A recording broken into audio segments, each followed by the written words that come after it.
తప్పటడుగులు వేస్తూ ఉన్నప్పుడు అదుపు తప్పినే కింద పడ్డప్పుడు అది చూసి అమ్మ బిరబిరా ఉరికొచ్చి దెబ్బ తాకేనాని ఒళ్ళంతా చూస్తది.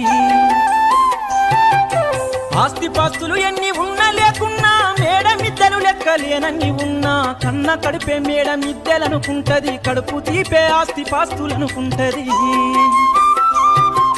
జ్వరమొచ్చి ఒళ్ళు కాలితే అమ్మ గుండె నిండా బాధ ఉంటది.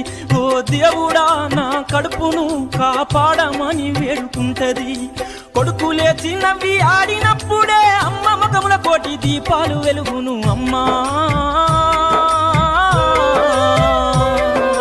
కమ్మనైనా అమ్మ పాట వింటే ఎంత మధురమో.